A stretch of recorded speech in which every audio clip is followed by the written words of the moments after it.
Hello. In this video, I'll talk to you about my notes from September 27th, 2013. 1 o'clock in the morning, this is what I was thinking about. What happened was the neighbor's food stamps went down from, I don't know, from let's say it was $4.50 a month to $200 a month. So what the spouse told me is that they receive the same amount we do, so I don't know how much we receive, so that's why I say it's $450 to $500. I don't know. But this now tells me that the rumor is true. The food stamps are being cut in half. Plus, the neighbor is unemployed now. And then our other co-worker, he told me about him. This co-worker got a nail through the foot, and this co-worker just pulled it out and kept working. Oh, and that, if this was a shoe, the nail it went all the way through to the top, even through the top. That's the type of co-workers I used to have in construction. All right, but of course, now it's later. It's October 10th, no, 8th. And it says that we already know that our food stamps was also cut, but ours was cut completely. So the spouse has that stress right now, and she doesn't know what to do about it. So this is what she said. Daniel, I have arthritis. It hurts. It hurts me all over. Then I answered her, give me sex so that I can think clearly. I can't think about business if I'm horny and need sex. And then I told her, you can heal yourself, you know, if you read the Bible, count your blessings instead of focusing on your pain. For instance, if your hands, feet, and legs hurt, so focus on your arms and elbows that don't hurt. Then the spouse says, but they hurt because of you, Daniel. You give me so much stress. Daniel then said, yes, I know, but get rid of your stress. Spouse answered, sure, I should get rid of you, Daniel. Then I went back. Count your blessings. Daniel speaking. Count your blessings. Give me sex. Think happy thoughts. Work with me instead of blocking my ideas. Read with me. And by January 2014, you can stop working at the school cafeteria.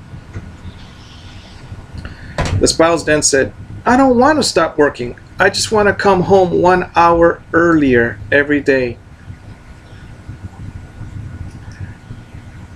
What happened was a year ago she was working 6 hours a day, and this year she's working 8 hours a day, and she's in some sort of pain.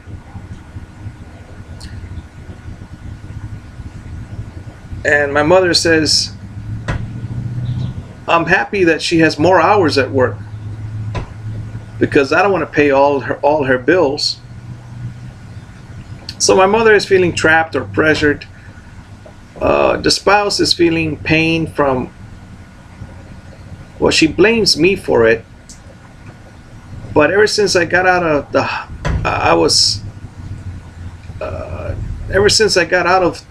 hospital jail, I haven't bothered her.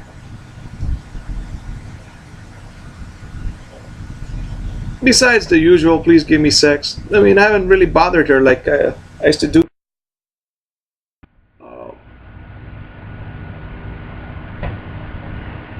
Like, I used to throw away the Doritos. What else? I used to empty the juices, because the juices have too much sugar. Oh well. This is what she says. All I want is to come home 1 hour earlier every day and to bring Carlos here. Now Carlos is an orphan that this spouse, her cousin, at 15 years old, had this baby named Carlos. And she just took off because she was 15 years old. Nobody knows where she's at in Honduras. And the only relative that took care of Carlos was my mother-in-law, my 68-pound mother-in-law.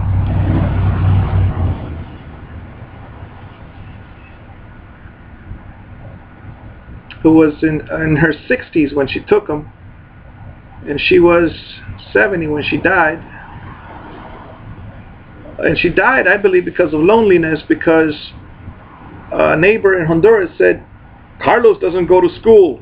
Take that boy away from that old woman.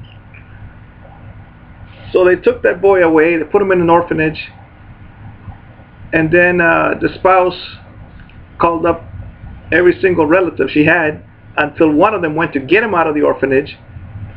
But then he said he couldn't take care of Carlos because his own kids started arguing constantly. So this teaches me about selfishness.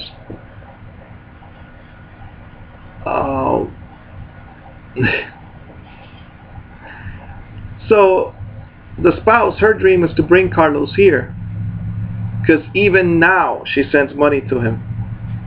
And the only person that took care of Carlos is this spouse, her classmate from high school, is the only one that was willing to help out.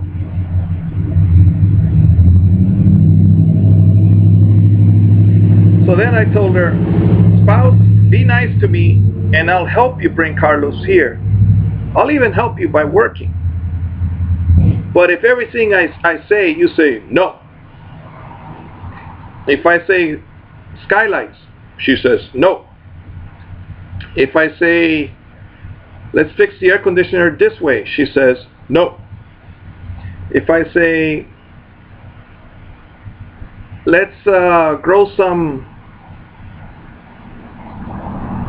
fish for the cat food, like sardines. And this is from my own mother. My own mother gave me the idea to feed the cats. The spouse says no.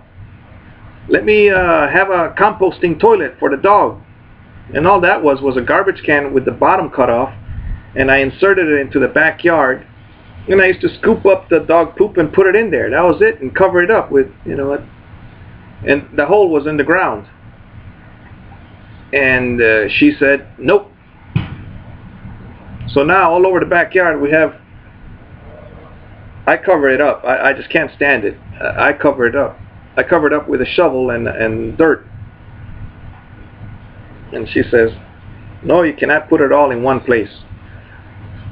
I even showed, I don't know if I showed her, there was a YouTube video describing how to take care of your dog's poop. This spouse just says no to everything. And I tell her, let's go to work together, I could even work at her school if, they take me in with the background check and all that stuff.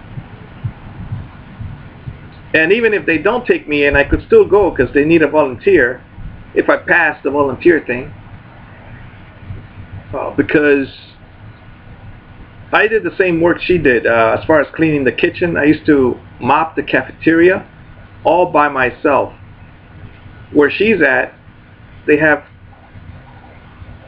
3 women helping her. I mean, a total of 3, so there are 3 of them. What I used to do by myself, there are 3 of them.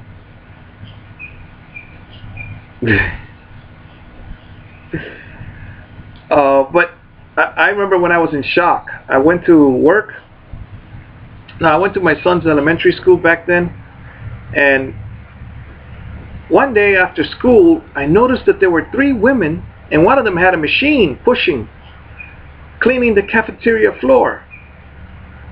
That's when my jaw dropped, because it's a lot of work to mop that cafeteria all by yourself.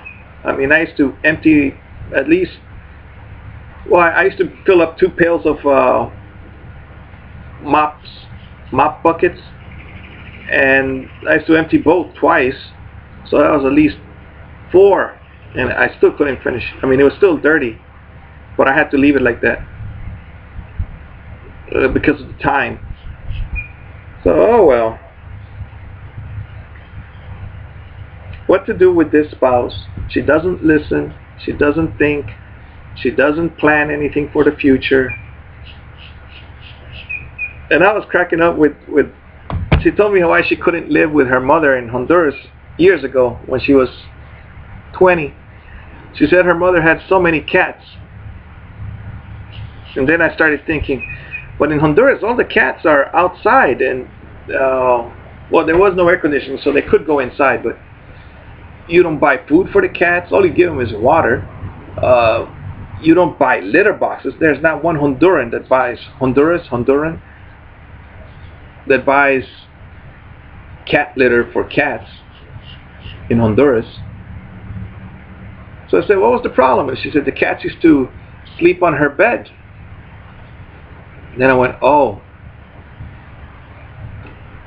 And well, the point that makes it funny is because over here we have 2 kittens, an old cat, and then another one that came pregnant right now. So we got, at this moment,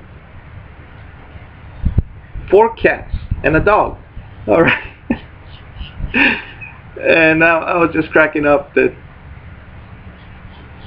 And my mother said this time she went shopping with them this weekend. She said, I'm not going to buy the cat food or the dog food. Which is fine by me, because even 2, 3, 4, 5 years ago I used to say, please, let's grow some fish or something. Back then it was just to feed us, tilapia. Just get a big fish tank and throw a couple of fish in there. See how that does. But this spouse says no to everything. Then I used to tell her, put these mats on the floor so that my feet won't hurt, because I used to work back then. Little summer job. But she would not listen. Now her feet hurt. And she still doesn't listen. I tell her, let's put the mats on the floor so that your feet won't hurt so much. No. Because she's into cosmetics. By that I mean that she wants it to look pretty. The floor to look pretty. And as long as my feet hurt, we could have black mats like the ones that they have at the gymnasium for lifting weights. As long as my feet hurt, they could be black or pink. It doesn't matter, you know. But she just, oh well, what do you do? Enjoy your life. Be better than I am. Like right now, the kids, they're making their own cornbread, you know. And what my son said, I'm hungry. I said, well, look in the fridge. Then I showed him a bunch of cans of food we have, Chef Boyardee and stuff like that. And then he looked at a box of cornbread. He said, I want that. And I said, all right, help me make it. And I said, oh, I'll get your grandma to help you make it. So he's got his sister. His sister volunteered. Enjoy your life.